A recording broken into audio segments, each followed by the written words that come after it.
Olá para você, muito boa tarde, sejam todos muito bem-vindos ao BMC Now. Eu sou o Daniel Morales e vamos juntos acompanhar o fechamento do mercado. Hoje eu fico no lugar da Hanna Beltrão, que precisou se ausentar, mas logo ela vai estar de volta aqui no comando do BMC Now. E eu fico hoje aqui, é claro, na companhia do Rafael Lara, que está sempre por aqui no fechamento do mercado financeiro. A gente começa essa edição trazendo, é claro, as últimas notícias do mercado. Eu começo pelo dólar, só para esquentar esse início do BMC Now, que está com forte queda também nesse momento, forte alta de 2,30% aos R$ 5,22, para quem estava acostumado com os R$ 4,91, 92 por ali, hoje R$ 5,22, mas o Rafael Lara é quem está acompanhando o fechamento do dia. Boa tarde para você, Rafa, como é que está o Ibovespa nesse momento?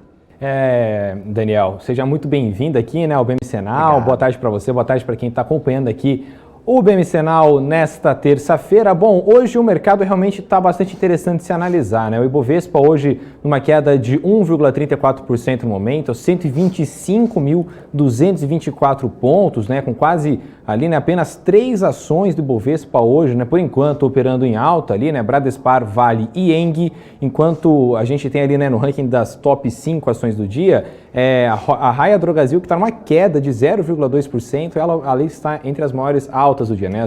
As melhores quedas, digamos assim. Já entre as maiores baixas, hoje temos Azul, Petrobras, BR Distribuidora, Braskem e Cogna Educação. Já o dólar, Daniel, realmente chamando ali bastante atenção, né? Ele subindo ali 2,40% aos R$ 5,21 agora às 4h37. Vamos ver se ele vai chegar ali, né, na casa dos 3% de alta. Realmente um dia bastante atípico para o mercado financeiro, Daniel. Vamos ver como é que vai chegar até lá, né, Rafa? Mas a gente vai repercutir isso com certeza ainda durante o programa de hoje, como foi o dia no mercado financeiro, e também com os nossos convidados.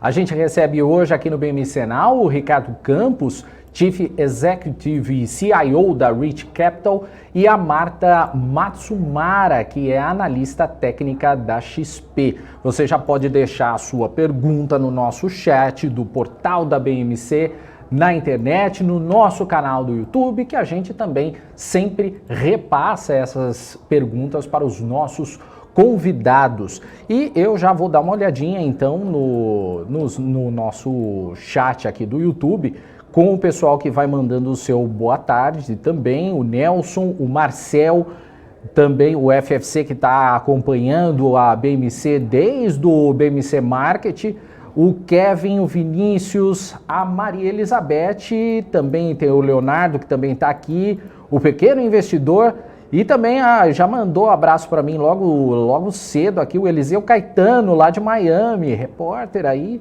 mandando o seu recadinho também e participando aqui da BMC News, dando o seu alô em terras internacionais. Aliás, falando em internacionais, a gente segue agora com as notícias de fora.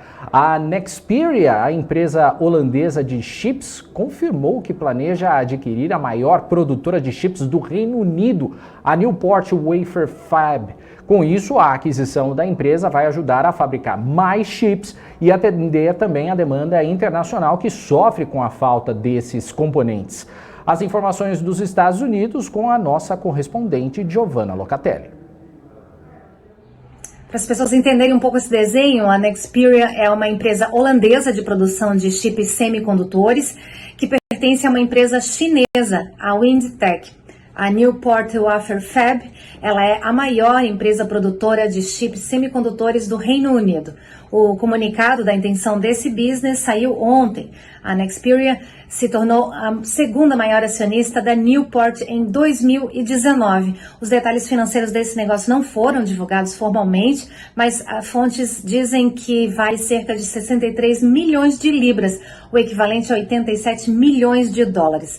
Mas o negócio está sob a mira de especialistas, de reguladores e do governo. Surgiram preocupações aí de que o Reino Unido estaria vendendo um ativo valioso para uma empresa de propriedade chinesa, justamente em um momento em que há uma escassez global de chips que pode durar até aí 2023. A escassez de semicondutores no mundo, inclusive noticiamos aqui na BMC News, tem prejudicado toda uma cadeia de suprimentos que afetando vários setores como produção de veículos, área de tecnologia, telecomunicações e tantos outros. Tom Tungenhat, que é líder do Grupo de Pesquisa da China no governo do Reino Unido e também presidente do Comitê de Relações Exteriores, disse que está muito surpreso com o fato de que a compra não está sendo analisada de acordo com a Lei de Segurança e Investimento Nacional, que foi feita em abril. Ele disse que o setor da indústria de semicondutores se enquadra no escopo dessa legislação, que tem o objetivo de proteger empresas de tecnologia do país de aquisições estrangeiras, quando houver aí um risco material para a segurança econômica e nacional. Tundergat, ele salientou também que a empresa é a maior fundição de semicondutores da Grã-Bretanha, que estaria caindo nas mãos de uma entidade de um país que tem um histórico de uso da tecnologia para criar influências geopolíticas, como ele mesmo falou.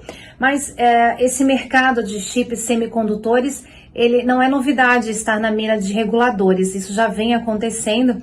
As investigações durante negociações da aquisição neste segmento é frequente e comum, dada, claro, a relevância da cadeia produtiva, né? O regulador de concorrência do Reino Unido anunciou em janeiro uma investigação sobre a oferta de 40 bilhões de dólares da Nvidia pela ARM, com sede em Cambridge. Também a Coreia do Sul, no início deste mês, pediu revisão depois que a Wise World Capital, com sede em Pequim, fechou um acordo para comprar a Magnachip.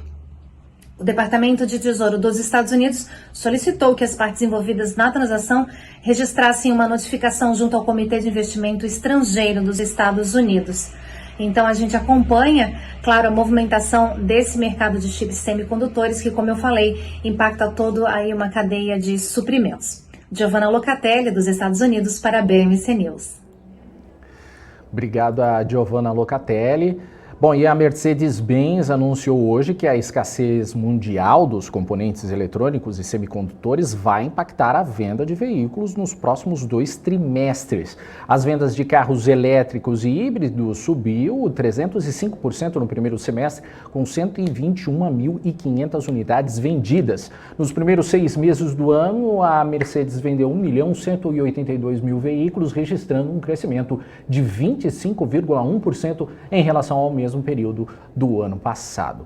E uma pesquisa da Federação dos Bancos mostra cenário desenhado para a economia bancária e expectativas. As entrevistas feitas com 18 bancos entre os dias 23 e 29 de junho indicam que a taxa Selic deve subir para 6,5% em um cenário onde o PIB deve avançar para acima dos 5% e o dólar se estabilize perto de R$ 5,10 no fim de 2021.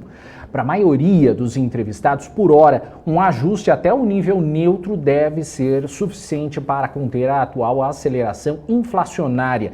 Mas 29,4% acreditam que, diante de choque inflacionário mais intenso, o adequado é uma alta do juro para acima de seu nível neutro.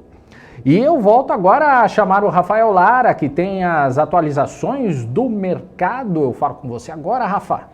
Daniel, eu queria falar um pouco, né, sobre os líderes ali, né, dos brasileiros mais ricos do mundo. O cofundador do Facebook, Eduardo Saverin, ultrapassou o Jorge Paulo Lemann e foi considerado agora, né, o brasileiro mais rico aí da lista, né? Ele que ajudou o Mark Zuckerberg a fundar o Facebook, ultrapassou no ranking dos bilionários e de acordo ali, né, com a lista da revista Forbes. Aos 39 anos, Saverin aparece no ranking com uma fortuna estimada de 19 bilhões e 500 milhões de dólares, maior que os 19 bilhões e 200 milhões de dólares atribuídos a Lemann, que tem 81 anos. Um dos principais acionistas de empresas como a Bembev, dona da cervejaria, né, Ambev no Brasil, da rede de lojas americanas, do Burger King e da Heinz. Realmente é uma vírgula que muda tudo, né Daniel? E agora falando um pouco também, né, sobre outra situação, né, da General Motors, que propôs ali, né, a suspensão de contratos no interior de São Paulo. A assembleia realizada hoje fez com que ali a empresa sugerisse a suspensão de contratos de 250 funcionários que trabalham na sede da fábrica em São José dos Campos, alegando ali falta de peças, né, que atinge o setor automotivo. De acordo com o Sindicato de Metalúrgicos da região, os trabalhadores acordaram, né, em aceitar a suspensão somente caso a medida venha acompanhada de estabilidade no emprego para todos, enquanto vigorar o acordo. Na proposta, os contratos ficariam suspensos no dia 12 de julho ao dia 25 de agosto de 2021. Uma nova assembleia está marcada ali, né, para a próxima quinta-feira, onde a proposta final será votada pelos metalúrgicos.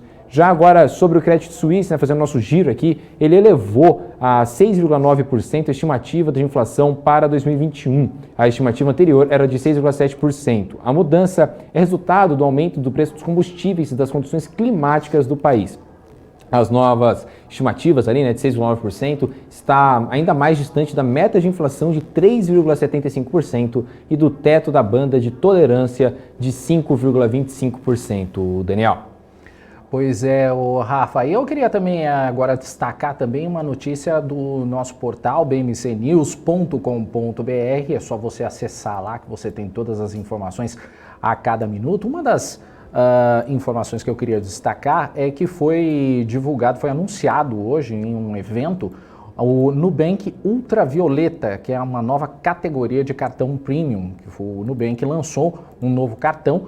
E ele foi anunciado após uma expectativa criada pela fintech nas redes sociais.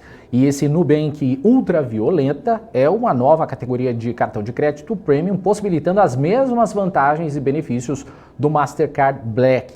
Entre eles estão o seguro saúde e assistências de viagem. Entre os benefícios, o cartão também terá cashback de 1% em qualquer compra e o usuário também vai poder optar em deixar o saldo rendendo em 200% do CDI ou transferi-lo para a Nuconta. Além disso, os clientes também vão poder transferir para uma conta de mesma titularidade, ou seja, com o mesmo CPF no Smiles, onde uma milha equivale a 3 centavos. Também vai ser possível investir em fundos exclusivos. Essa informação você encontra no nosso portal bmcnews.com.br. A gente segue aqui com o BMC Now e hoje pela manhã a Paula Moraes conversou no BMC News com o Luiz Felipe, que fala de estratégias para investidor com volatilidade. Vamos acompanhar o que eles comentaram sobre o assunto. Uma pergunta que acho que você deve estar recebendo também é a questão política agora. Então a gente viu o primeiro semestre, o Ibovespa foi bem, mas o S&P 500, né, mais uma vez, bateu o Ibovespa. Falando em contas assim diretas, né? 2, 3 semanas para cá, a gente está vendo uma oscilação maior. Né? Ontem estava fechado, mas o Ibovespa caindo, hoje caindo mais forte. Mas aquela pergunta que talvez seja de 1 milhão, de 1 bilhão, de alguns trilhões de reais, né?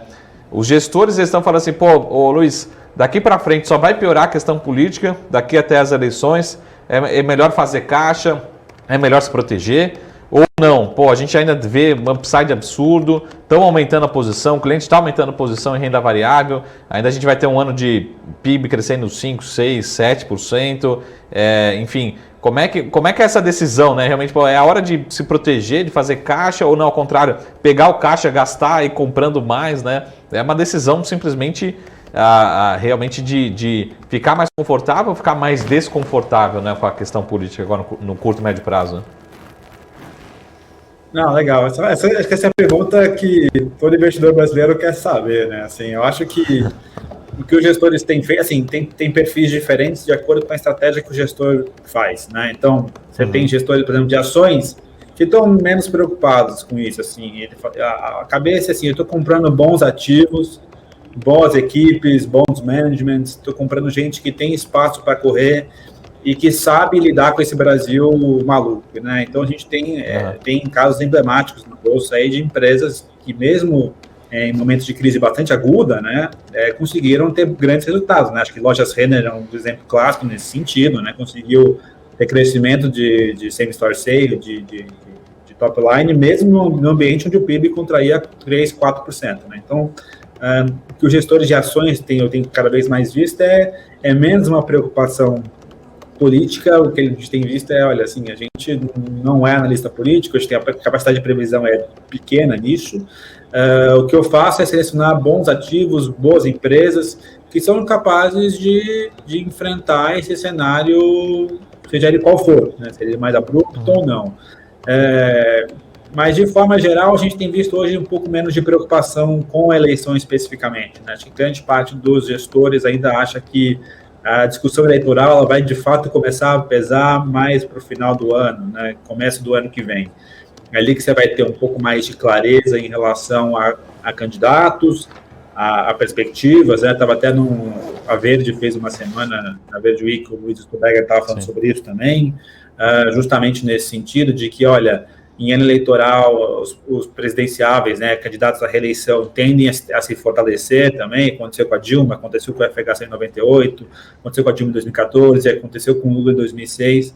É possível que aconteça com o Bolsonaro também. Então, ainda é muito cedo para você fazer um cenário apostando na eleição, né? Então, eu acho que os gestores vão começar a olhar de forma mais criteriosa, né, principalmente os multimercados, que fazem posições mais táticas, vão querer tirar um pouco o pé do risco, talvez mais para o fim do ano, que é ali que, de fato, eu acho que a discussão vai começar a de fato, entrar mais no preço, você vai começar a ter pesquisa eleitoral o tempo todo, e aí volta aquela loucura que a gente sabe que é de ano eleitoral, né? Que é um ano de bastante volatilidade, que em geral é muito ruim, principalmente para multimercados de forma geral, né? Então, eu acho que é um pouco isso. Acho que em ações o pessoal está menos preocupado, em multimercados eles acham que a discussão ela está um pouco longe de acontecer ainda. Assim, ela vai acontecer mais para o final do ano, ali que você vai conseguir ter uma capacidade melhor de avaliar o que vai ser, quem vai ser os candidatos e como que você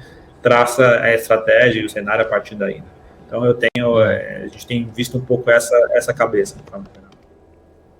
Bacana a participação do Luiz Filipe aqui na BMC News. Eu queria só destacar também o pessoal que está no chat do YouTube, que a gente também fala do chat da BMC News, mas o pessoal do YouTube também está participando e pedem também o seu alô. Então eu mando o nosso alô para a Thalita Cavalcante, que deseja boa tarde aqui pra gente. O Luiz Oliveira que fala 2 monstros, show de bola. Se eu não me engano, será que somos nós ou Rafa? Não, nós somos, de acordo com o Luiz, se eu não me engano, viu, um beijo pro Luiz, se eu não me engano, ele é lá do mercado Bitcoin, Daniel, você entrevistou ele, eu acho que na semana passada, se não me engano, é verdade, é do mercado abraço, Bitcoin. Tá vendo? É verdade, tem toda a razão, a gente falou com ele semana passada no BMC Market, tem toda a razão, um grande abraço aí pro Luiz. Exatamente. E falando, inclusive, de Bitcoin, né, criptomoeda, se permitir, Daniel, eu queria dar aqui rapidinho a cotação do Bitcoin, que hoje está subindo aí 1,43% a R$167.800, né?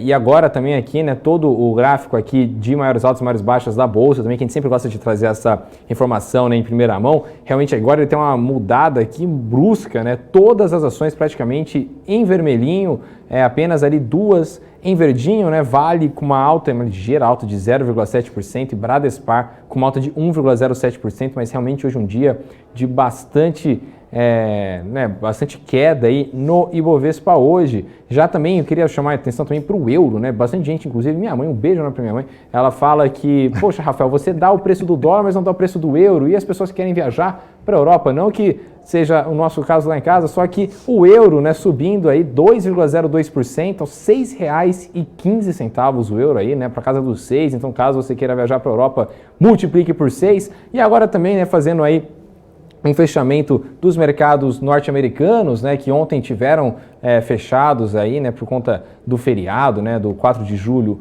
lá nos Estados Unidos, né, e aí eles emendam ali com o dia 5 também. O Dow Jones hoje fechou em queda de 0,64%, o S&P 500 em queda de 0,23%, o Nasdaq com uma alta aí de 0,15%, o Global Dow, né, com uma queda de 1,09%, o ouro com uma alta de 0,79% e o petróleo lá fora com uma queda de 1,97%, Daniel. Valeu, Rafa. Eu estou ainda olhando aqui o chat do YouTube. Primeiro, mandar um abraço para o Luiz. Obrigado pela participação aqui. Torcedor do Boston Celtics, inclusive, hein? Sofredor igual eu do Boston Celtics. Sofredor. Mas manja muito de Bitcoin, Luiz, viu? A Thalita Cavalcante faz o seguinte comentário: olha, eu como cliente fiquei muito empolgada com a novidade do Nubank. Bacana. O Nubank, né? O o Black, eu esqueci até o nome, o slogan, né? Que eles fizeram hoje o evento mais cedo, fizeram. Com a Anitta, né? Um evento realmente bastante, né, empolgante, né? Realmente bastante legal a gente ver, né? Bancos sempre se mexendo aí para tentarem atender às demandas, né, da sociedade. A gente tem 220 milhões de habitantes no Brasil, então tem que ter bastante banco aí para tentar competir e levar aí, né? E eles falando, né, que o Black o Purple é o novo Black, né? Então eles mudando aí, dando o novo cartão deles, né? Que vamos ver, né, se isso vai impactar de alguma maneira nas ações dos grandes bancos, né? Inclusive até checar aqui quanto que o Itaúsa, né, a ação da Itaúsa, que é uma das mais famosas da Bolsa, fechou hoje em queda de 0,72%, né, aos R$11. E no ano, né, ela acumula aí uma queda de 4,76%, nos últimos 6 meses ela acumula uma queda de 9,54% e no último mês com uma queda de 8,71%, realmente algo bastante difícil, né, para quem está no mercado financeiro aí há alguns anos, de você ver ações como o da Itaúsa, né, de grandes bancos, né, que, né, grandes bancos eles têm bastante receita, bastante valor, bastante liquidez, é difícil você ver variações tão bruscas, né, são ações conhecidas mais por pagarem bons dividendos e hoje aí, né, realmente tendo aí uma queda no último mês, uma queda de mais de 8,71%, ontem a gente até falou com a Gabi Mosman sobre isso, Daniel. Bacana aí, comentário do Rafael Lara aqui no BMC Now. Ô Rafa, também só para finalizar aqui os boa tardes aqui do Christopher. O Christopher falando, muito bom, estou gostando do conteúdo. Obrigado, Christopher. Um abraço para você. E também mandar um abraço para a Vânia, o Ranieri e a Larissa, que também mandaram um boa tarde aqui para a gente. Posso mandar um abraço? Pode, lógico. Quero mandar um abraço então para a dona Luísa Balbi, aí fazendo aniversário hoje, a dona do meu coração. Enfim, um beijo enorme para ela aí. Tá certo. Bom, eu vou dar só mais uma informação antes de chamar agora o Ricardo Campos para participar aqui do BMC Now, que a BBM Logística estuda fazer novas aquisições em um comunicado divulgado hoje. Vamos ver aqui. Comunicado divulgado hoje, a BBM Logística, uma das companhias mais tradicionais em soluções para o agronegócio, informou que assinou os memorandos de atendimento não vinculantes para a compra de 2 companhias de transportes que não tiveram seus nomes revelados. Mas, de acordo com a BBM, uma das companhias presta serviços de logística para empresas de e-commerce e a outra é especializada em cargas fracionadas com forte presença nas regiões Norte e Nordeste. Os valores das transações também seguem em sigilo. A BBM Logística está prestes a realizar o seu IPO e a precificação está marcada para acontecer amanhã. Agora sim, a gente traz aqui no BMC Now, a gente recebe agora o Ricardo Campos, que é Chief Executive CIO da Rich Capital. Oi, Ricardo, seja muito bem-vindo, boa tarde para você. Tudo bom, boa tarde, obrigado por me receber aí, é um prazer estar aqui mais uma vez. Obrigado, Ricardo. Ricardo, eu queria te perguntar sobre a reforma tributária proposta pelo ministro da Economia, o Paulo Guedes, que visa tributar os dividendos. O quanto que isso pode impactar nos investidores focados em dividendos? Estaria na hora de mudar de estratégia? Bom, vamos lá. Eu acho que essa questão da tributação de dividendos parte muito do ponto de vista que você começa. O modelo tributário brasileiro sempre foi baseado num consumo, num tributo bastante alto sobre bens e produtos e sobre o imposto de renda das empresas. O que está sendo proposto agora é fazer uma mudança nisso aqui. Eu acho que isso aqui tem que ser muito bem balanceado, porque, na verdade, as empresas brasileiras pagam 34% de imposto de renda, enquanto as empresas americanas pagam 20%. Então, entre imposto de renda e contribuição social sobre o lucro líquido. Então, o governo, né, mais uma vez, acabou não resolvendo a questão de todo esse amaranhado tributário e briga de ICMS entre os estados, e, no final, acabou criando um novo imposto sobre dividendo, que não existia, com uma baixa, né, pouco significativa do imposto de renda sobre as famílias. Se você vai cobrar via dividendo, via IR ou nos dois, é só uma questão de de você ver quanto que é cada um deles e o negócio todo somado. Agora está muito no jornal essa questão de, poxa, cobrar um dividendo que outro lugar não cobra, e etc. Mas também o Brasil tem os maiores impostos de renda sobre as empresas. Então, se você tiver uma mudança nisso, que seja, vamos dizer, contrabalanceado um lado quanto o outro, você pode não ter esse efeito. Isso aqui eu entendo, né, que é um negócio que foi muito pedido pela Receita, e talvez venha com uma sanha arrecadatória talvez um pouco alta, e que está inclusive gerando muita crítica dos empresários em geral, ainda mais aqueles ligados aos setores de serviço, e que deve ter algumas mudanças indo para frente. De qualquer jeito, as pessoas que estão ligadas a dividendos podem sim sofrer se isso acontecer. Nesse momento, você vai ter assim, as empresas que têm investimentos hoje para gerar lucros futuros beneficiados. Então, como exemplo aí, no nosso caso, o Mercado Livre. Uma empresa que está investindo bastante agora, que está investindo em novos centros de distribuição, em novas rotas de entrega, em novos sistemas, em aumentar o número de sellers e de clientes ao mesmo tempo, investimentos em marketing importantes, para gerar maior lucro daqui a 5, 10, 15 anos, quando esse dividendo vai ser recebido. Agora, você pega empresas de utilities, né, aquelas empresas de energia elétrica, ou outras empresas que já fizeram boa parte do seu CAPEX e estão pagando mais dividendos agora, tendem a ser aquelas que vão mais sofrer. Você acabou não mencionando, mas também tem a questão aí dos juros sobre capital próprio, que vão ser tributados agora também, que nessa mesma linha fazia parte desse imposto conjunto entre o que os bancos pagavam de R, que além dos 34% eles pagavam mais 5%, além do que todas as outras empresas pagam. Por isso, inclusive, tinham essa vantagem do JCP. Só que o que os bancos já caíram, eu acho que a grande maioria deles já caiu muito mais do que o efeito adverso se todo o juro sobre capital próprio fosse extinto de agora em diante.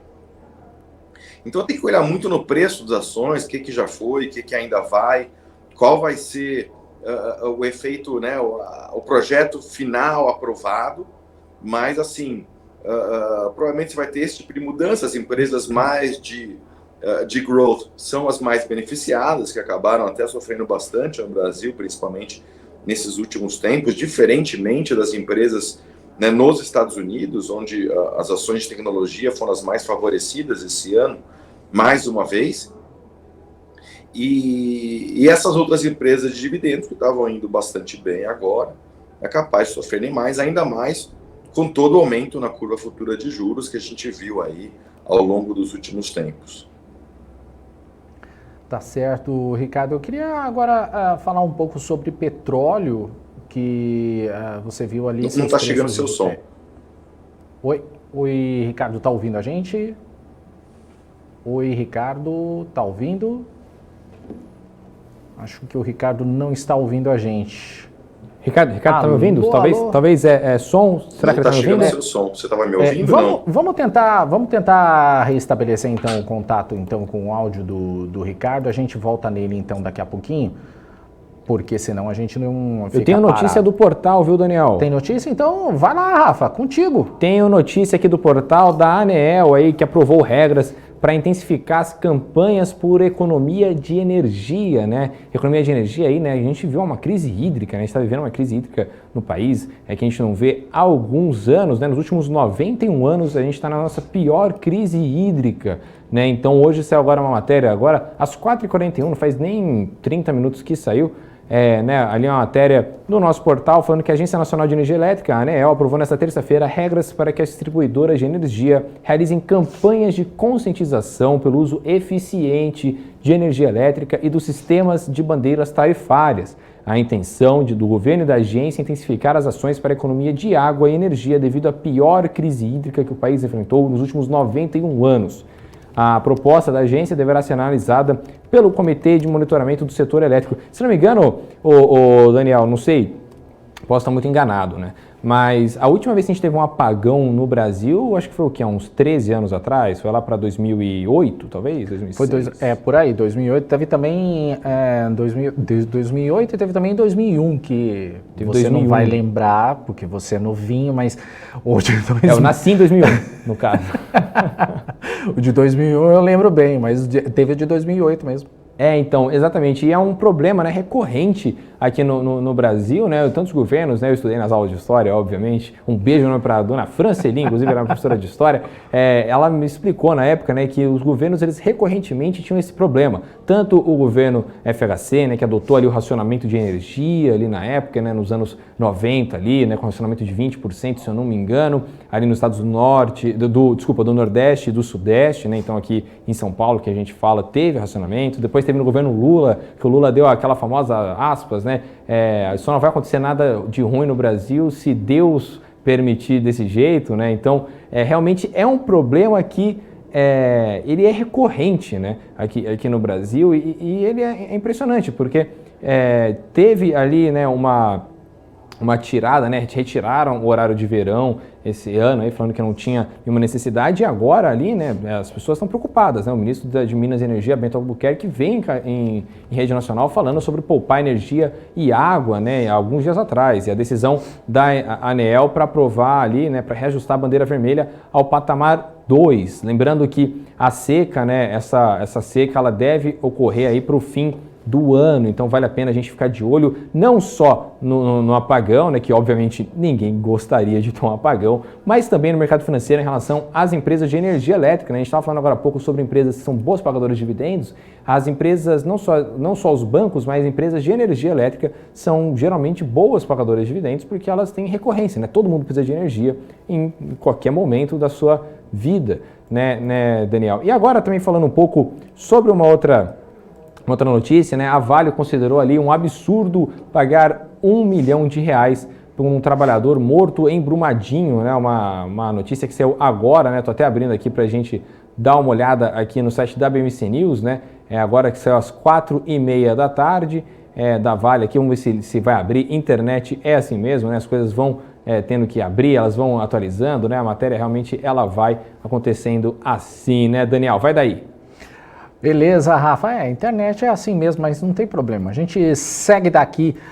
Você estava falando do portal, eu também separei uma notícia interessante, que é destaque também no portal da BMC, que foram dados do Banco Central divulgados hoje, que mostram que a poupança tem um saldo total de pouco mais de R$1 trilhão. O terceiro mês seguido que a poupança tem captação positiva. E em junho os brasileiros depositaram mais de 7 bilhões de reais líquidos. O resultado chega após a divulgação na última segunda-feira sobre o retorno do pagamento emergencial. E também tem aqui, em junho os aportes na poupança somaram 296 bilhões, enquanto os saques foram de 289 bilhões, um movimento que gerou depósito líquido total de 7 bilhões no mês. O rendimento total da caderneta no mês foi de 2,243 reais. Junho foi o terceiro mês de 2021 em que houve mais depósitos do que saques na poupança. Nos meses de janeiro, fevereiro e março, os brasileiros haviam retirado recursos da caderneta. Isso daí é um dos destaques do portal da BMC News. Se você ainda não entrou, bmcnews.com.br. Eu vi você acenando aí, Rafael, você está me chamando? Sim, foi comigo mesmo? Eu acenei, foi com você mesmo, Daniel, que a gente aqui vai se comunicando por trás das câmeras. O show business é assim que funciona. É só sobre a matéria da Vale, né? Abriu aqui no portal, a matéria é tão boa que ela até, né, demorou para abrir aqui no portal, né? Quando a matéria é boa, é assim mesmo. O Kleber Souza escreveu aqui, né, às 4h58, acabou de sair fresquinha, né, que é uma matéria falando sobre a matéria que foi publicada no jornal Folha de São Paulo, de que a mineradora Vale recorreu da decisão judicial que determinou o pagamento de R$1 milhão em danos morais por um trabalhador morto no rompimento da barragem da empresa em Brumadinho, né, em Minas Gerais.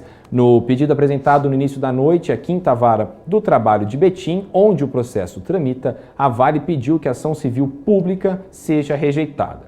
No caso da Justiça do Trabalho decidir manter a condenação, a defesa da mineradora pede a redução no número de familiares de trabalhadores mortos, com direito a uma recompensação ali, uma compensação por esses entes, né? A defesa da Vale afirmou no recurso que a condenação de R$1 milhão por vítima seria abre aspas, absurdo, fecha aspas. A pedido da indenização por danos morais, o pedido da indenização por danos morais foi apresentado pelo Metabase Brumadinho, que é um sindicato dos trabalhadores da indústria de extração de ferro e metais básicos de Brumadinho e região. As barragens de rejeito de minério da Vale, né, vale lembrar, se romperam ali no dia 25 de janeiro de 2019, né, despejando ali uma avalanche de lama sobre a comunidade no córrego do Feijão e deixando ali, né, 270 mortos e 11 deles ainda que até hoje não foram localizados. E além disso, a ação do sindicato reivindicou ali, né, o pagamento da indenização para os 131 funcionários diretos da mineradora. Agora, também tem mais uma notícia aqui, Daniel, se você me permite.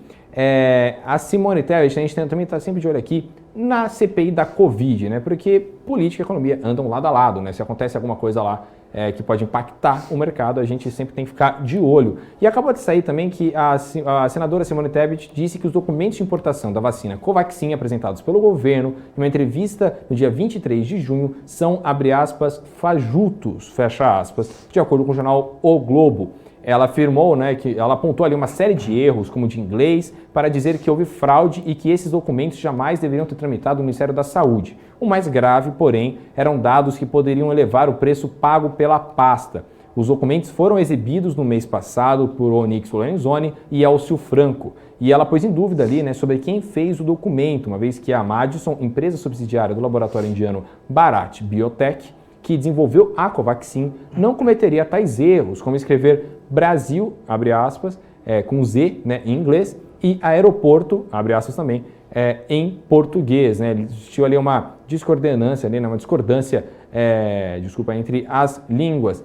E lançou ali também uma série de suspeitas sobre a Precisa Medicamentos, que foi a empresa parceira da Bharat Biotech no Brasil. E ainda sobre a CPI da Covid, né, que a gente sempre está de olho aqui, porque aqui tem informação que gera valor, né, então a gente tem que estar de olho a todo instante. O presidente, né, da CPI, Omar Aziz, autorizou a quebra do sigilo telefônico do celular de Luiz Paulo Dominguete, né, o Luiz Paulo Dominguete aí, que na semana passada esteve nos holofotes ali da CPI da Covid, né, ele fez ali algumas acusações ao Luiz Miranda, o Luiz Miranda foi lá falar com ele, enfim, todo esse entorno aí da CPI da Covid você acompanha aqui no BMC Now, né, Daniel? É isso aí, Rafa, eu vou fazendo gesto pro Rafa aqui, ele vai vendo assim, a nossa forma de comunicação, mas é para avisar que o Ricardo Campos voltou, a gente conseguiu restabelecer o contato. Ricardo, eu queria agora voltar da onde a gente parou. Agora você consegue me ouvir, né? Perfeitamente, obrigado, Daniel. Desculpa aí a falha técnica. Imagina, isso acontece, que isso. Ricardo, eu gostaria de falar um pouco com você sobre o petróleo, que os preços dispararam após as divergências entre os membros da OPEP, os parceiros, por meio da aliança OPEP+, o que pode limitar a produção nos próximos meses. Qual que é a sua opinião para o setor? Olha, os setores todos ligados a commodities têm sido muito beneficiados desde o início do ano. Inclusive, o Brasil virou um grande polo de atração de recursos por conta do maior crescimento global. Então, no maior crescimento global, você vai naturalmente fazer maiores investimentos em infraestrutura, que usa aço, minério, etc. Você vai, inclusive, colocar mais pessoas, né, para dentro do público consumidor. Então, assim, pela primeira vez, você está tendo um ciclo de commodities no qual não só as commodities metálicas, mas as commodities agrícolas também são beneficiadas. E o petróleo, né, uma vez que todas as pessoas voltam, né, a utilizar os meios de locomoção, seja ele de carro, aéreos e etc. Então, o mundo, né, com a evolução da vacinação das pessoas, tem evoluído. O preço do petróleo, desde aquele momento no qual teve a crise do ano passado e a disputa entre, né, a Arábia Saudita e a Rússia, no qual o petróleo chegou né, para quem se lembra, a níveis até negativos na curva de curto prazo, e de lá em diante voltou a subir e agora está em níveis, inclusive, muito mais altos do que a gente tinha anteriormente. Isso, de uma certa maneira, né, para a própria OPEP, tem as suas vantagens e as suas desvantagens. Imagina, qual que é a vantagem óbvia? É que o preço mais alto, os países que estão produzindo, acabam tendo mais lucro de curto prazo, e muitos deles, né, a gente sabe aí, tem aí problemas fiscais, e seria muito bom ter esse preço mais alto. Por outro lado, a indústria de petróleo acabou sendo muito prejudicada nos últimos anos por conta de petróleos em níveis muito altos acabarem propiciando a entrada de outros participantes no mercado, né? Mais notadamente a indústria de shale gas americana. Foi uma indústria que cresceu muito nos últimos anos e que, no momento em que ela estava em capacidade alta de produção, os Estados Unidos foi o país que mais agregou novos volumes de petróleo no mundo, chegou em preços que estavam assim bastante deprimidos. E isso fez com que a grande maioria desses players realmente quebrassem e tirasse essa nova produção do pipeline global. Então, para esses países da OPEP, que são os grandes produtores globais, não existe interesse de deixar o petróleo alto por muito tempo, uma vez que vai voltar a estimular essa indústria de shale gas, que é uma indústria que precisa de pouco investimento no curto prazo, que consegue voltar a produzir com petróleo desse nível. Então, é essa dicotomia que vai acontecer, né, que principalmente a Arábia Saudita, que é um país que está mais resolvido nessa questão fiscal, acaba se preocupando mais e buscando mais uma solução de um número que agrade todos os players, né, todos os países da OPEP, em chegar num nível de produção que seja, né, nem tanto para cá, nem tanto para lá. Tá certo, Ricardo. Eu vou chamar aqui agora o Rafael Lara, que ele tem perguntas também para fazer para você. Pode fazer, Rafa, fica à vontade. Tá certo, Daniel, obrigado. Novamente, seja muito bem-vindo aqui ao BMC Now, Ricardo. Ricardo, um assunto muito comentado nas últimas semanas é o do risco, né, de uma crise hídrica ali, né, no Brasil, né, ocasionando ali um possível apagão. A gente acabou de falar também sobre a história da ANEEL. Como é que você acha que isso pode afetar as ações das empresas de energia elétrica, né, e que, igual a gente falou agora há pouco, são geralmente, né, são boas pagadoras de dividendos? Olha, o Brasil tomou algumas decisões no passado que acabaram acarretando a situação no setor que a gente tem hoje. Né? Primeiro você, né, até projetos aprovados com liderança da Marina Silva, você teve aí a diminuição, né, do tamanho dos reservatórios necessários para empresas de energia hidráulica. Então, hoje, você tem limites que são muito menores do que eventualmente poderiam, né, ser maiores em termos de produção. E isso veio lá de 2012, 2013, é um assunto bastante antigo. Depois disso, você teve aí, né, a questão da presidente Dilma, que acabou dando aquela canetada, que baixou o preço da energia elétrica em uma vez só de 20%, e acabou, de fato, diminuindo muito o nível dos reservatórios, que nunca se recuperou de lá para cá. E no meio do caminho, quer dizer, o governo, ao invés de focar em energias que poderiam ser, né, ter volume de produção maior e resolver o problema que a gente tem hoje, acabou focando muito mais em transmissão e em energia eólica e solar, que apesar de ter muitas vantagens, principalmente na questão do ESG, de sustentabilidade, não resolvem nosso problema no curto prazo, que é o problema de abastecimento geral de energia que a gente tem. O Brasil talvez teria muitas possibilidades de resolver esse problema com energia nuclear, que hoje é uma tecnologia muito mais moderna da época que houve aqueles problemas, e uma energia completamente limpa e assim super segura, utilizada em muitos países assim de primeiro mundo. A outra forma da gente resolver isso é um negócio que a gente já tem aqui internamente, que é a questão das empresas termoelétricas, né? Aquelas empresas que exploram o gás, né? O gás que o Brasil tem em algumas bacias, sem falar no gás do pré-sal, que está hoje, na verdade, acaba sendo até um problema para as empresas que têm exploração de petróleo em alto mar, tem aí a questão do Rota 4, né, que pode ser trazido para o nosso continente, e que é uma energia muito eficiente, é uma energia que você, apesar de ser derivada de petróleo, tem uma emissão muito baixa, porque esses reatores transformam a energia direto em energia elétrica, a energia do gás, e colocam na rede elétrica que pode entrar em todo o sistema nacional.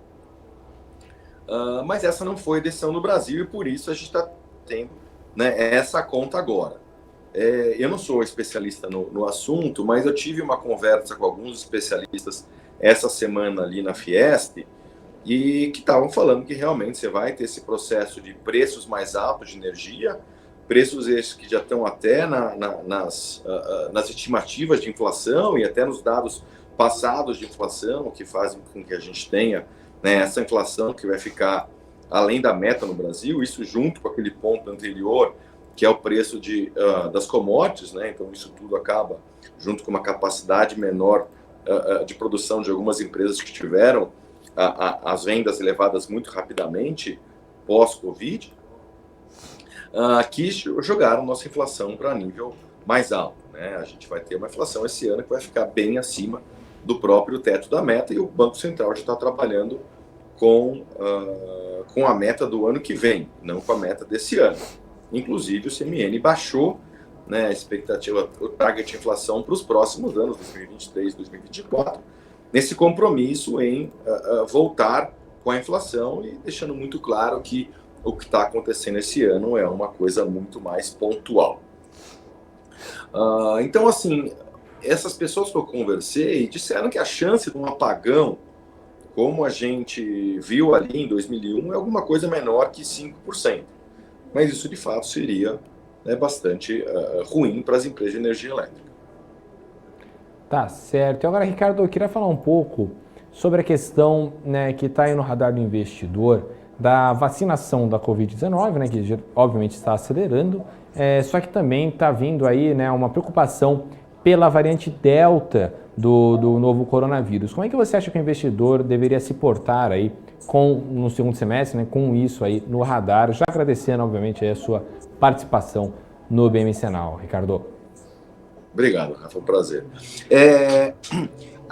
A questão da vacinação, né, eu acho que a gente vai ter surpresas muito positivas aí nos próximos meses. Isso aí é um movimento de curto prazo. Primeiro, a gente já teve aí boas surpresas, né, nessa segunda onda de Covid. As pessoas, de forma geral, aprenderam a trabalhar nessa questão da pandemia, né? Já existem todos os protocolos de máscara e de como se comportar, de lavar as mãos, o álcool, aquela coisa toda que está todo mundo já mais que acostumado nesse momento. As pessoas, a gente vê o trânsito na rua voltando, né, a trabalhar, os shoppings que se mantêm abertos, que eu não acredito que vai ter alguma reversão nisso, né? Inclusive algumas ações desses setores que estão aí bastante deprimidas, né? Não só por conta disso, mas por conta, né, até da própria reforma tributária, aí os fundos imobiliários, né, que a gente acabou não comentando, né, que são muito prejudicados por essa nova reforma tributária, e que uma vez que isso seja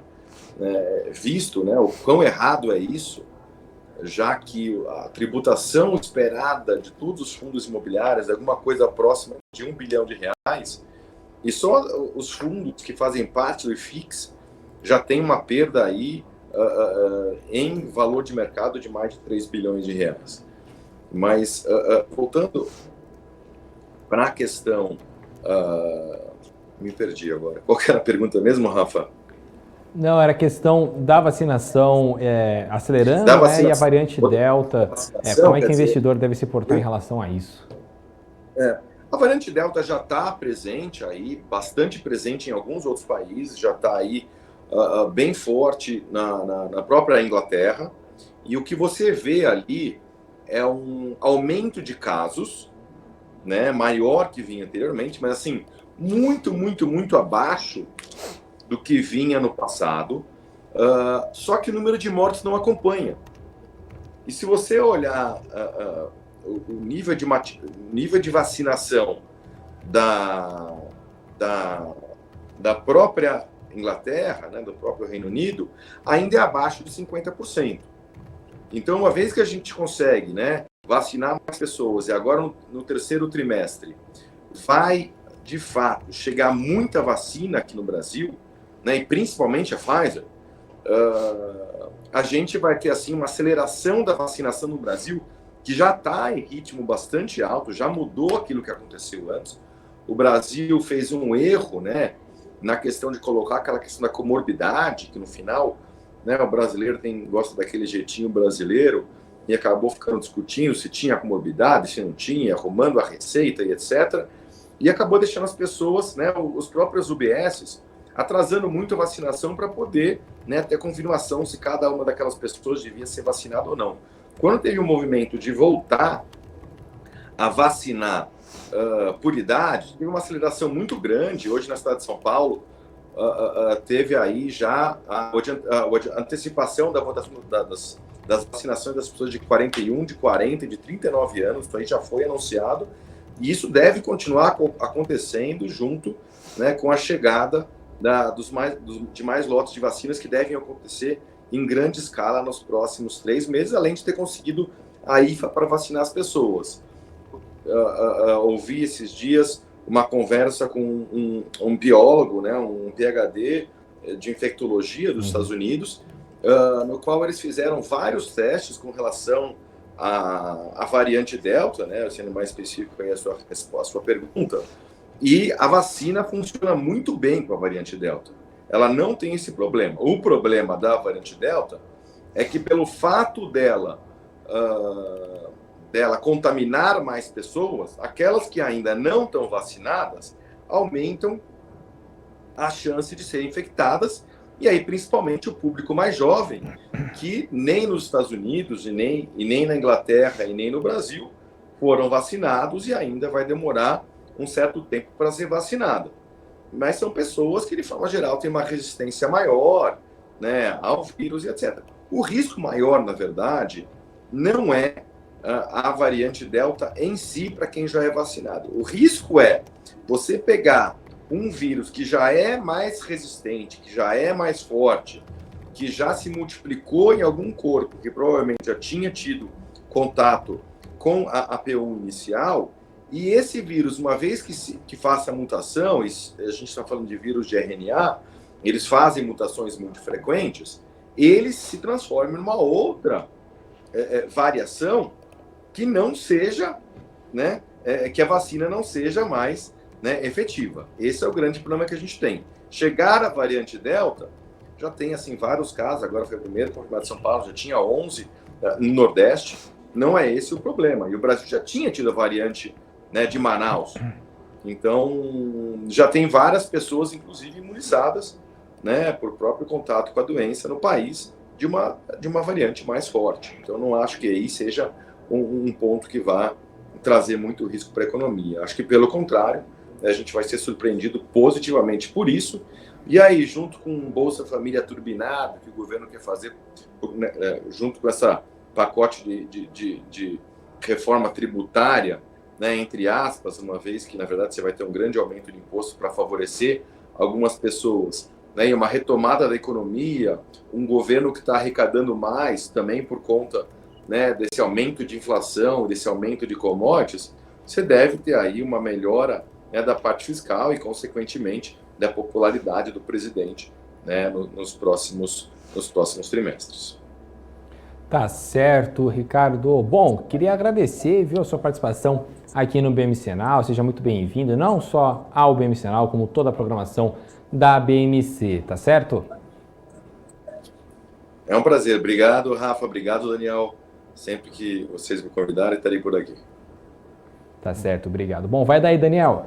Vamos lá, obrigado mais uma vez ao Ricardo. E só dando continuidade aqui, nosso próximo convidado, a nossa segunda convidada é a Marta Matsumura, que é analista técnica da XP. E se você quiser já fazer alguma pergunta, só mandar para a gente agora pelo chat, que assim que a gente estiver pronto com a Marta aqui, a gente já deixa aqui certinho para já repassar para ela. Seguindo aqui no BMC Now, o governo federal definiu o modelo de privatização dos Correios e quer se desfazer de 100% do capital da estatal. A informação foi confirmada pelo secretário especial de Desestatização, Desinvestimento e Mercados do Ministério da Economia, Diogo McCord, em entrevista ao jornal O Globo. Vamos ver na reportagem.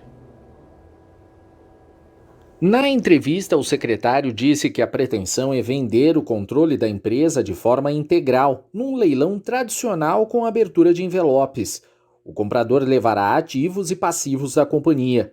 Após conseguir aprovar a privatização da Eletrobras, o governo quer votar logo na Câmara o projeto de lei de privatização dos Correios. A ideia é fazer isso entre 12 e 15 de julho, antes do recesso parlamentar. A proposta cria a Anacom, a Agência Nacional de Comunicações, que deverá substituir a atual Anatel. A nova agência irá regular os serviços do Sistema Nacional de Serviços Postais. Ainda não há valor previsto para a privatização e, segundo o secretário, a intenção é publicar o edital ainda neste ano, provavelmente no mês de dezembro. Na avaliação do secretário, os Correios precisam ser privatizados sob pena de desastre no orçamento. Ele cita dados de um estudo do BNDES que afirma, entre outras, que a empresa não tem tecnologia, tem baixa produtividade e que o faturamento no ano passado caiu 6% em relação a 2019. E dando continuidade aqui com o nosso BMC Now, eu convido também os nossos internautas para mandar perguntas, porque a gente recebe agora a nossa segunda convidada do dia, a Marta Matsumura, que é analista técnica da XP. Marta, boa tarde para você, seja muito bem-vinda. Boa tarde, Daniel, muito obrigada pelo convite, é um prazer estar aqui com vocês. O prazer é todo nosso, Marta. E olha só, eu já começo com o Ibovespa hoje, que caiu muito no dia de hoje, 125 mil pontos. Eu queria que você fizesse uma análise para a gente do que aconteceu no dia de hoje, Marta. Claro, vamos lá, deixa eu compartilhar a tela com vocês. E olha, esse Ibovespa aí, eu tinha até comentado na semana passada, inclusive eu comentei com o pessoal que me acompanha, né, durante o dia, que essa região aí entre 125 mil pontos e 128 mil pontos do Ibovespa, tá? Não é de índice futuro que a gente opera, do Ibovespa mesmo, desse indicador aí, desse nosso índice aí. Ele tá num ponto muito importante e eu diria que é um ponto que desperta medo nas pessoas, porque essa região dos 125 mil é uma região muito próxima da máxima marcada em janeiro desse ano, que foi um patamar que a gente demorou bastante para voltar a recuperar, né? Porque a gente virou o ano, parecia que estava tudo muito lindo, ele desceu lá em março, ele fez fundo novamente, voltou a subir, e a gente só conseguiu romper essa máxima de janeiro no finalzinho de maio, né, quando já estava virando para o mês passado. Então, o Ibovespa virou, tá vindo visitar de novo essa região aqui. Para quem curte Fibonacci, pessoal, se vocês quiserem traçar um Fibonacci, desculpe se eu estiver sendo muito técnica, tá, Daniel? Desse topo aqui até esse fundo, que foi a origem desse movimento dessa última perna de alta, vocês vão ver que essa região que ele está testando agora, a gente chama de retração de ouro, que é o 61,8% desse movimento de alta. É um ponto importante, ele pode ser um ponto onde tecnicamente a gente possa perceber em algum momento, que não está claro agora, tá? Não é, pelo amor de Deus, não estou falando que é para comprar nada agora, mas pode ser um ponto interessante aí, se a gente observar o restante da semana, que pode atrair um pouco de comprador, porque é um ponto de suporte importante. Se o índice Bovespa não segurar nesses 125 mil pontos, eu acredito que possa vir uma correção mais intensa de uns 2 mil pontos por aí, Daniel. A gente vê esse índice voltar a trabalhar lá nos 123 mil pontos, eu não duvido. Agora piorou. Tá certo. Eu vou convidar aqui o Rafa, que está também aqui com a gente. Marta, Rafa, você que gosta de análise técnica? Análise. Agora, aproveita. Técnica, principalmente com a Marta. Marta, novamente, seja muito bem-vinda aqui ao BMCenal, Muito viu? obrigada. Bom, Marta, seguinte, eu queria lhe perguntar hoje, né, antes da gente ir para esse gráfico que foi completamente vermelho, eu queria perguntar se você tem alguma ação que te chamou a atenção hoje aí no seu dia. Olha, a ação que chamou atenção no dia aqui, para mim, hoje, na queda, no caso, né, foi a Petro, que ela foi a grande responsável por grande parte da pontuação negativa dentro do índice, mas não é uma ação, né? É uma BDR que eu vi aqui. A Amazon me chamou a atenção porque ela ficou muito bonita, ela puxou bem para cima, foi quase 8% aqui de alta. Então, ela não faz parte do Ibovespa nada, mas foi um ativo que me chamou a atenção hoje. Pode, se quiser comentar, pode comentar. Tô até vendo aqui, né? Tá. Porque a Amazon hoje subiu 7,86%. Exato. Uma alta de 11,71 nos últimos 5 dias. Sim, não, maravilhosa. Esse movimento que foi maravilhoso, foi muito técnico, inclusive.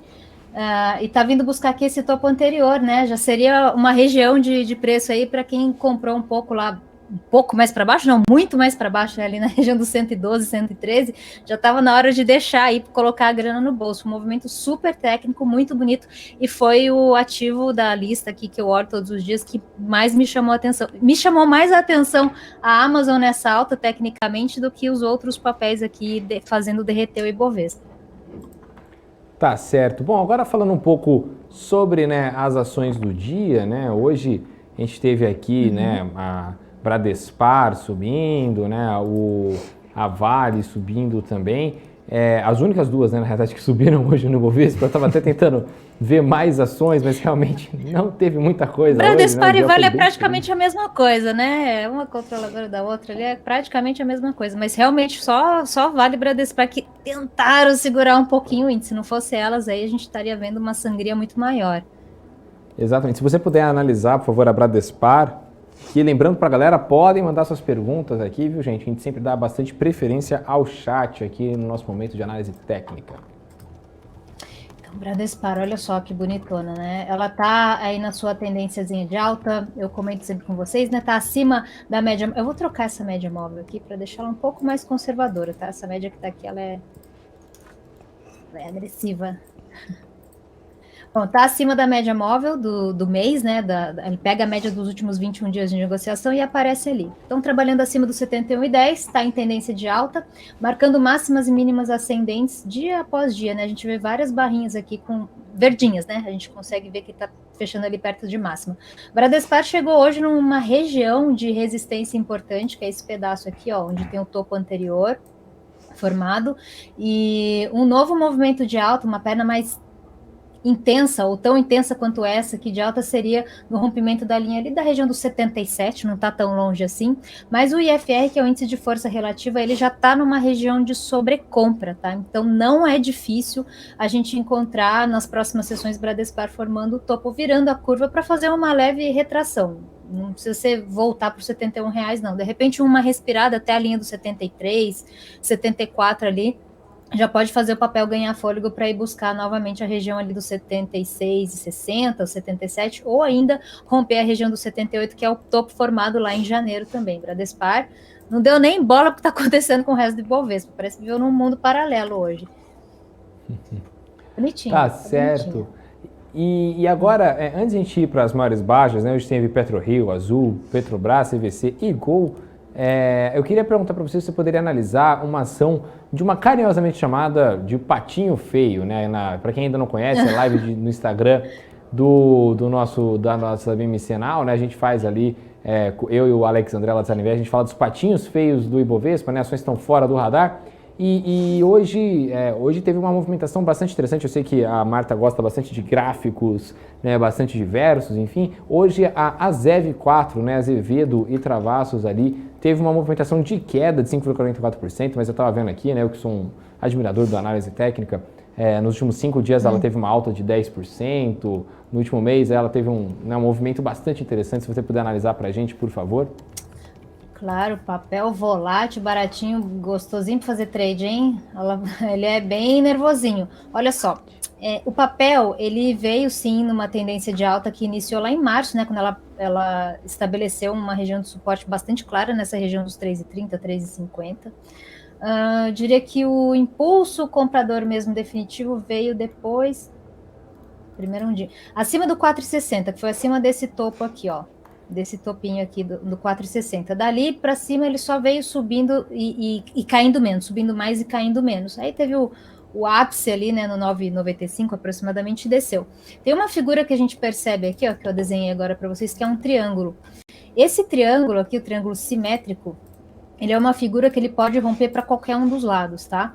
Então, ele não traz agora para a gente com muita clareza para que lado ele pode ir.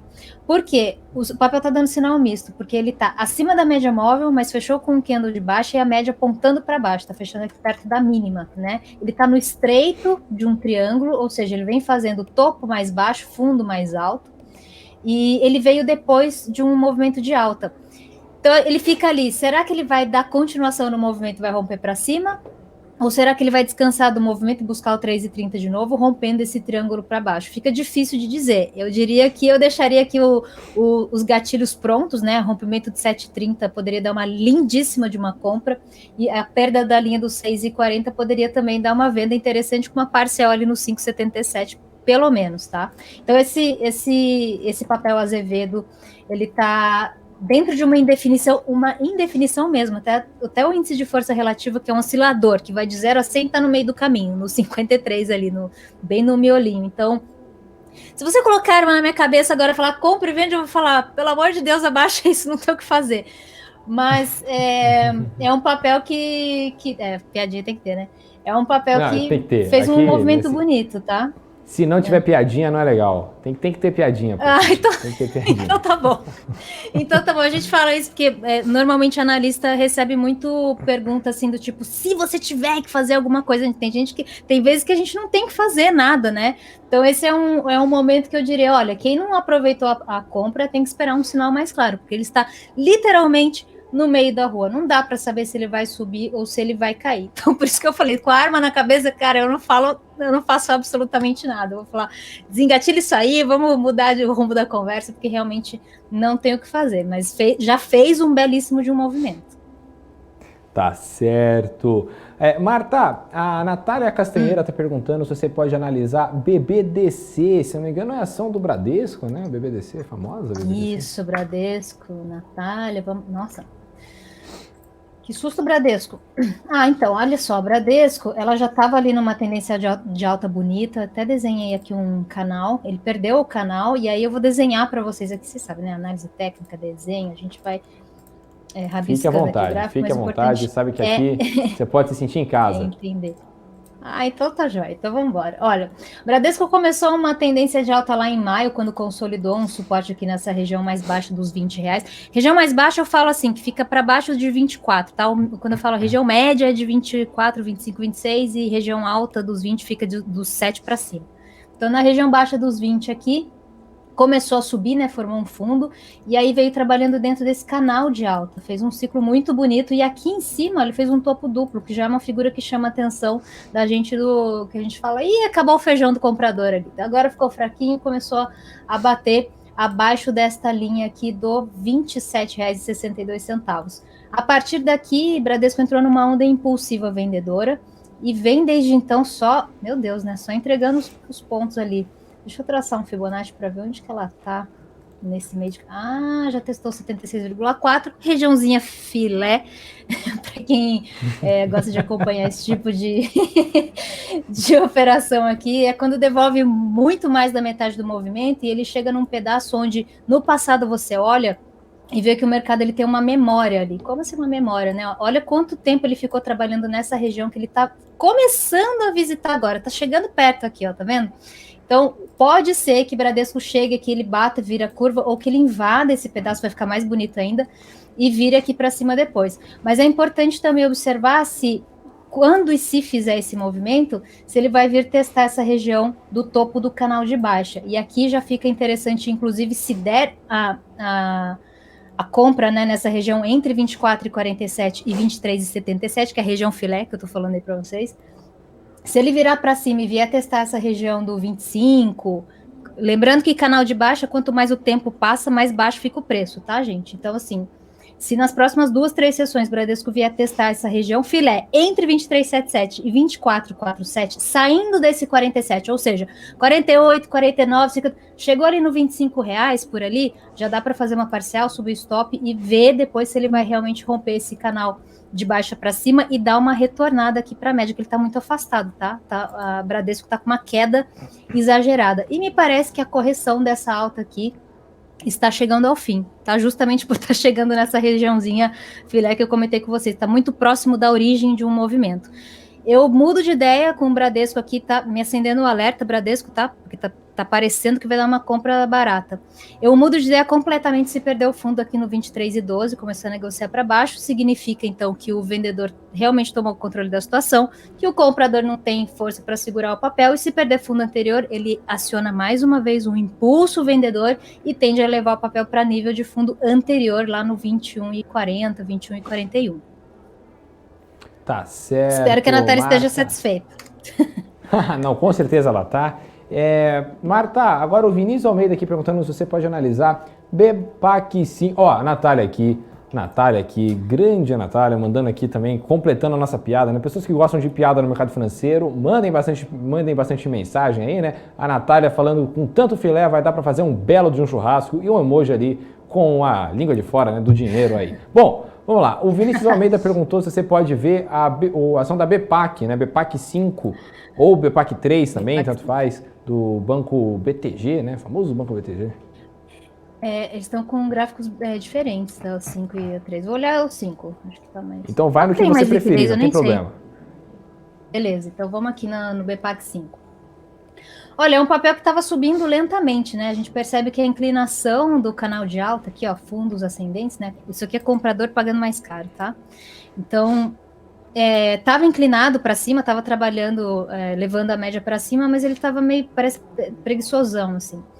Veio testar essa região de topo anterior aqui no 8,31, violou o topo anterior, que deve ter dado uma animada na galera, mas deu um susto também, e hoje fechando com uma barra bem forte ali para baixo, um padrão que a gente chama de engolfo de baixo, inclusive. Se amanhã esse papel perde a mínima aqui, eu não vou achar difícil ver BPAC 5 lá em 6,77, tá? Não sei se vai tudo num dia, mas tá me chamando a atenção aí para mais quedas no papel, tá? Já tem um topo bem claro ali formado e confirma tudo, né? A gente já tem padrão aqui de virada de tendência, no caso, e perdendo a mínima de hoje, se amanhã perder a mínima de hoje, eu não duvido a gente ver o papel testar o 7,16, que é a média móvel e fundo anterior, então caindo mais 1,88%, 2% aí, ou quem sabe esticar mais um pouquinho essa queda lá para casa dos 6,80, 6,75. Eu não compro. Tá? Agora aqui, pelo menos não. Espero cair mais um pouquinho. Tá certo. Certíssimo. Bom, aqui, ó, mais gente aqui mandando bastante coisa aqui. O Edson Yoshida perguntando o que rolou com a Bolsa hoje. A gente acabou de falar da Bolsa, né? O Marcel Prado também falando aí. Boa tarde, Natália, o pessoal do BMC News e a todos do fã-clube da Martinha. Aí, ó, o fã-clube em peso aqui, Marta. E olha, eu queria só chamar aqui, antes da gente conseguir aqui continuar nosso papo, vai mandando aí perguntas, só queria chamar para nossa análise setorial, né? Nossa análise setorial de todo dia aqui, né? A gente sempre traz aqui no BMC Now, né? A análise de todos os setores da Bolsa, se puderem aqui colocar aqui, que eu recebi aqui, né? A fotografia, né? De todos os setores para a gente bater um papo. Já já a gente volta com a Marta aqui no nosso bate-papo.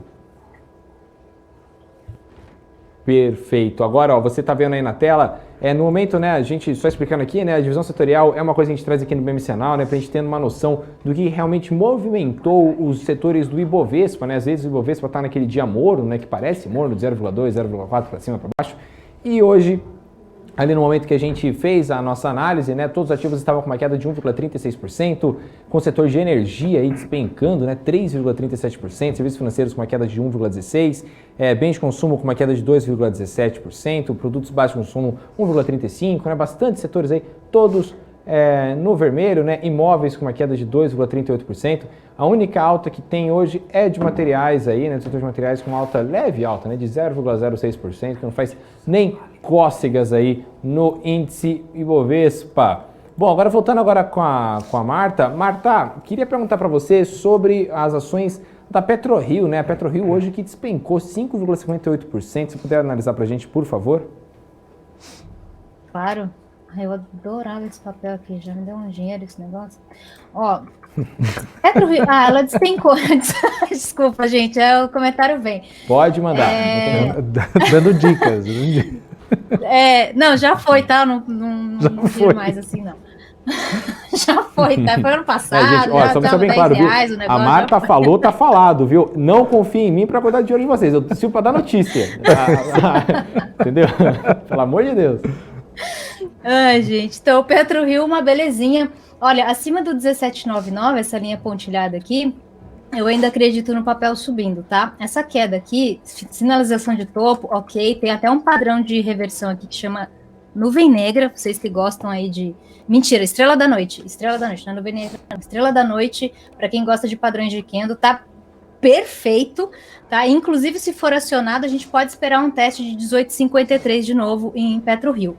Acima de 17,99, ele está acima de uma resistência, de um suporte muito, mas muito importante, tecnicamente falando, para dividir a minha expectativa entre PetroRio formando, indo buscar topo de novo, ou cedendo e vindo buscar suportes, tá? Abaixo de 17,99, aí sim eu falo, olha, PetroRio acho que tá na hora aí de fazer uma vendinha, dá para pegar uns R$17, quem sabe patamares mais baixos, como por exemplo os R$15,10, tá? Mas acima de 17,99, eu acredito que possa gerar mais oportunidade aí de entrar no papel para pegar mais uma puxadinha de alta, tá? Inclusive, essa região de mínima aí onde o papel fechou hoje é região de teste de suporte, porque a gente vê que são regiões onde ele já formou topo anteriormente, tá? Tá vindo visitar aqui. Então, vamos ver se segura esse patamar aqui amanhã.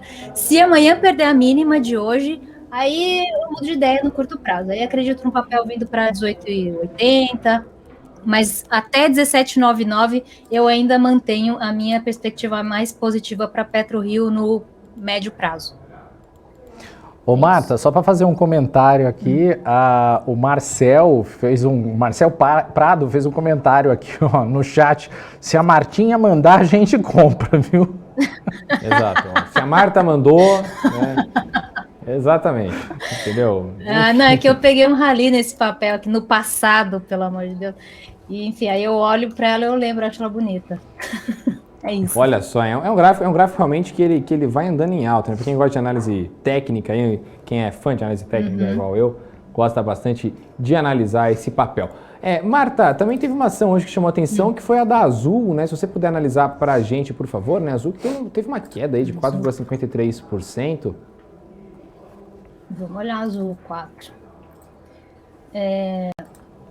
Aqui esse gráfico tá mais limpinho. A Azul, olha, perdeu a linha de tendência de alta de curto prazo aqui, ó. Se a gente une esses fundos aqui, tá vendo? Que perdeu ali, já formou dois topos. O que é legal da gente observar, né, quando a gente fala de análise técnica? Tudo é desenho, né? Então você presta atenção nos níveis que o preço vai, se ele viola aquilo ali e volta depois, ou seja, deixa pavio, ou se ele fica com o corpo cheio para fora daquela região.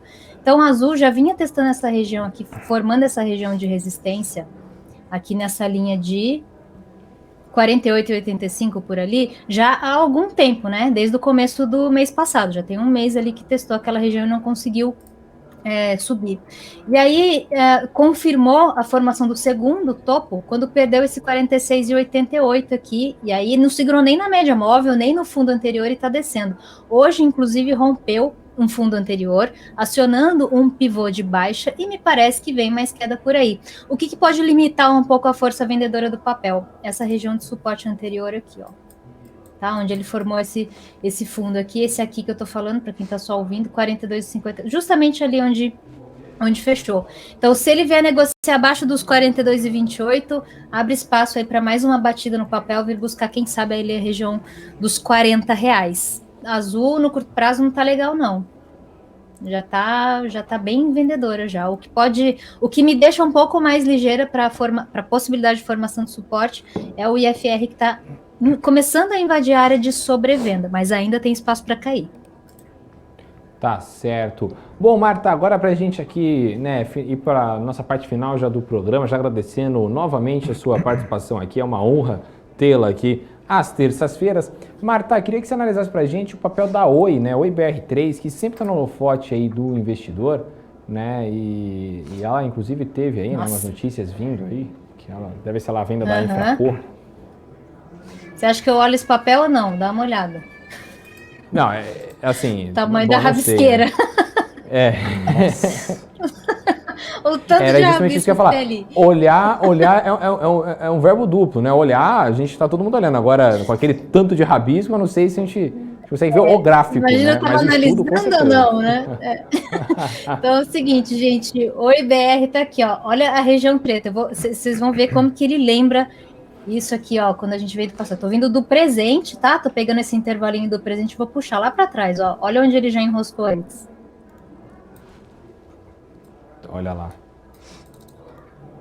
Ó que bonitinho, regiãozinha de suporte importante, hein? E percebe que quando ele chega por aqui, até a média começa a ficar flat. A média ela é um indicador aqui que serve para a gente tirar a subjetividade, inclusive, da análise, né? Você não sabe direito para onde está indo, você está com uma média ali, está para cima da média ou para baixo da média. Quando a média ela está olhando muito para frente, assim, você fala, ih, está indo muito para lugar nenhum.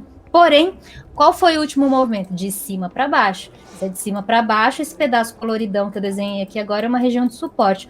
O que é a nossa tarefa de entender se o Oi está dando oportunidade de compra ou se ele está fazendo um movimento de distribuição e vai dar outra batida? Observar formação de pico de volume nas regiões de topo e fundo. Então, eu fico olhando aqui, ó, se ele caiu, se teve incremento de volume ou queda de volume. Na subida, teve incremento de volume ou queda de volume. Dessa maneira, a gente consegue entender o posicionamento da galera que está ali no papel. Está entrando dinheiro no papel, está saindo dinheiro do papel? É isso que eu quero entender. Me parece que Oi está ficando suportada. Quando que dá o sinal mais claro disso? Se Oi começar a negociar acima de R$1,64. Não é 63 nem 62, é 1,64, tá? Eu deixo um intervalinho ali um pouquinho para cima nas regiões de máxima. Eu compro Oi agora? Eu não compraria não, tá? Mas acima de 1,64 ali acho que dá para comprar, pegar um ralizinho no papel até uns 20 centavos ali, porque para um papel de 1,60 é muita coisa. Mas Oi ainda ela tá pesadinha, tá? Inclusive a média dela tá apontando para baixo e apesar dessa respirada aqui, ela já tá tá no meio do caminho aqui, mas já chegou a testar resistência de IFR. Não entrou em sobrecompra, mas testou resistência no IFR. Tá certo. Grande Marta aqui com a gente, né? O Marcel aqui falando que groselha nessa Oi, que coisa louca. Groselha. Realmente, né? A Oi tá uma maluquice, né? A Oi é uma ação sempre aí bastante, né, no holofote do investidor. Agora, deixa eu te perguntar aqui, tô até vendo aqui na listinha, Marta, se a gente pode falar sobre isso, que é uma listinha um pouco grande. Sobre as ações da Taurus, Participações, né, que sempre também está no holofote do investidor. Será que você poderia avaliar para a gente, por favor? TASA, né? Isso, TASA 4. Isso. Inclusive, falando de Taurus, quem está entrando daqui a pouco aqui no Analytics, daqui a pouquinho, é o grande Marco Saravalho com o Bo Williams, falando um pouco sobre ele, né, no programa Analytics. Então, fique ligado aqui na BMC News. Que legal. Olha lá, Taurus, que animadinha ela, hein? Bom, Taurus rompeu ali a máxima na casa dos 27 e 23. Ela violou, tá vendo? Mas ela não fechou ali para cima, ó. Deixando uma barra de dúvida depois de um movimento de alta, me cheira formação de topo, tá? Ela tá em tendência de alta, acima da média, não dá nem para discutir, a média tá passando lá embaixo, inclusive tá bem distante, tá bem exagerada. Mas essa barra de indefinição aqui me faz acreditar que o papel vai dar uma descansada. Presta atenção aqui, ó, que aqui também deixou barra de indefinição, e aí deu uma cedida um pouquinho. Então, normalmente essas barras de indefinição, elas marcam regiões de topo e fundo. Normalmente, isso não é obrigação, obviamente, tá? Então, ela tá em tendência de alta? Tá. Dá para comprar agora? Não, eu não quero comprar topo, né? Se tivesse fechado ali com uma barra de força para cima e amanhã rompesse a máxima, eu falar, beleza, vamos embora, vamos comprar a máxima ali, stop na mínima do dia anterior e deixa correr. Mas com tanto exagero no movimento, deve ter saído notícia, né? Esse movimento aqui não é de Deus, não. Isso não é muito natural, tipo, normal, né? Deve ter saído alguma notícia aqui que fez o papel esticar assim, repentinamente. Taurus já vinha ali numa onda de notícias, né, da história da arma, da pistola GX4, né, aqui na BMC a gente acompanha bastante o papel aí, para quem tá ligado, viu aí as últimas notícias sempre da Taurus aqui, a gente recebeu já, inclusive, o Sérgio Sgrillo lá da Taurus, enfim, numa entrevista. É um case bastante interessante para quem gosta do mundo das finanças, né? Legal. Olha, um papel que vinha trabalhando aí com uma oscilação média ali de 5%, né, de 3,5% a 5% no dia. De repente vira ali, dobra, né? Dobrou. Notícia, com certeza. Eu acho que ela tá bonita, tá? Me parece até que ela tem potencial, inclusive se ela retornar para a região dos 25, 26, ali eu até arriscaria uma compra em TASA, sim. Mas agora eu só fico olhando, né? Porque ela já foi testar a máxima, não rompeu o topo, mas voltou e fechou abaixo, deixou um longo pavio para cima. Pavio para cima significa que o vendedor falou para o comprador, ó, pode ficar calminho aí que daqui você não vai passar. Então a gente tem que esperar a próxima movimentação, marcar as extremidades da barra de hoje e ver para que lado vai. Para quem procura gatilho mais curto, coloca aqui nos 60 minutinhos, marca ali o fundo ali, ó, nos 60 minutos, né, nesse 26,49, que também é onde está passando a média. Então, se o preço amanhã fizer alguma coisa assim, ó, marcar um topo mais baixo que esse, né, aqui, ó, se amanhã ele faz isso aqui, ó, você marca essa mínima, perdendo aqui esse 26,45, 47, ele está numa impulsiva vendedora no intradiário e pode ser que o papel venha buscar esse pedacinho aqui, ó, 24,60, um pouco mais para R$2, é bastante coisa aqui. Aqui nesse pedaço aqui já fica mais interessante para atuar em compra com stop barato e um grande potencial de retorno. Mas assim, absolutamente nada para fazer agora, mas certamente tendência de alta para a TASA 4. Tá certo, Marta. Bom, o pessoal da produção aqui já tá gritando aqui no meu ouvido, pelo amor de Deus, vai estourar o tempo. Então, Marta, queria pedir para você já voltar aqui com a tela para a gente poder se despedir aqui. Novamente, muito obrigado, viu, pela sua participação aqui no BMC Now. É sempre uma honra tê-la. Terça que vem, espero que estejamos aqui juntos novamente e seja sempre muito bem-vinda, tá certo? Muito obrigada pelo convite. Até terça que vem, desculpa passar do horário. Eu às vezes empolgo aqui. Obrigada, gente. Não, fica tranquila. O bom é assim mesmo, né, Daniel? Você pode, Marta, não tem problema, Marta, tá? Você falou, tá falado. Tá bom, gente. Obrigada. Até semana que vem. Obrigado. Até semana que vem, Marta. Brigadão mais uma vez. Um abraço para você. Um abraço. Bom, gente, então eu vou convidar o Rafa aqui para a tela para a gente se despedir. A gente vai encerrando aqui o BMC Now. Rafa, eu queria agradecer. Obrigado por ter me recebido aqui no lugar da Hanna hoje. Brigadão e até amanhã, né? Exatamente, Daniel. Seja novamente muito bem-vindo aqui ao BMC Now. Espero não ter te assustado, viu? Eu sou muito agitado mesmo. Mas enfim, amanhã a gente se vê. Lembrando sempre que você pode nos acompanhar no nosso site, na www.bmcnews.com.br e nas nossas redes sociais, @bmc.news. A gente se vê amanhã, né, Daniel? A gente se vê amanhã com certeza. Rafa, obrigado mais uma vez. Até amanhã e a gente vai se despedindo. Só lembrando, você fica agora com o Marcos Saravalli e o Bo Williams no Analytics. Foi bom o programa de hoje, gostoso, foi legal. A gente se vê amanhã, então um abraço e até mais.